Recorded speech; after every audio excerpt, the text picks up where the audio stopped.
Okay, we're going to look at some more fractions here, and for this one we're going to be talking about subtracting fractions. We've already talked about adding fractions, and for subtracting fractions we must also have common denominators.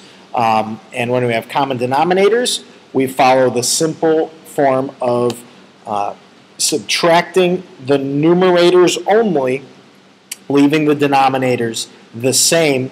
In this case, 5 over 8 minus 1 over 8, we subtract 1 from 5 and we get 4.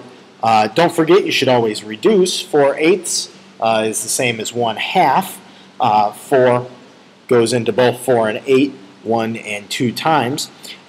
So subtracting is very similar to adding, except we're doing the opposite there, but common denominators are required. Okay? How long will we be reducing again? Hopefully you remember the answer is for the rest of your life. That's something we always want to do. I want to see that in your work over and over. Okay? So what are the rules for subtracting fractions? Well, it is, again, if the denominators are the same, then subtract the numerators only. But if they're not, then we need to convert first. Okay? And if there's mixed numbers, remember, we need to do those first, finally reducing and maybe making it back to a mixed number if needed. This is very similar to the adding steps. The only difference is in that third step, instead of add, we're saying subtract.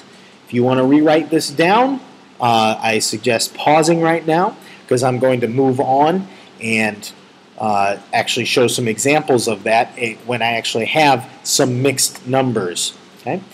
So again, we know the answer is going to be 7/8, but how are we going to get there? If I want to start with 1 1/4 and actually subtract 3/8, I want to take those 3/8 away from the other one. How do I do that?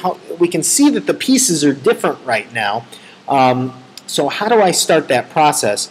Remember, the first thing, get rid of the mixed numbers. Convert it. 4 in the denominator times the whole number 1 is 4. So when I multiply 4 times 1, I get 4. I add that 1, and I end up with really 5 pieces where it takes 4 to make a whole. 5 out of 4. And now I want to take away 3/8. But still, my pieces aren't the same size. I need to take an extra step, convert the denominators. Remember 5/4 we saw before, that was going to convert into eighths. Okay? If I multiply 4 times 2 and 5 times 2, I get 10 over 8. And now I'm going to take away those 3/8. So let's say I take away 1. In order to do that, I want to take away 1 from each side. So if I get rid of that 1, that means I have to get rid of the 10th piece on the left side. And to get rid of that second one, I got to get rid of the 9 over there and get rid of 1 more from each side. What am I left with? We can see the answer there, 7/8. Always reduce if you can. In this case, we can't. But the steps are very similar to addition. Convert your mixed numbers first, then convert to common denominators, and then in the third step, subtract the numbers. This will mean, if we do this right, hopefully we will never have to borrow. One of the reasons that we get rid of the mixed number first is that it gives us a situation where we don't need to borrow anything. We always should have a larger number. And if we don't, then that means we actually have a negative number in our fractions. Okay? Oops, I made it disappear. That was the problem.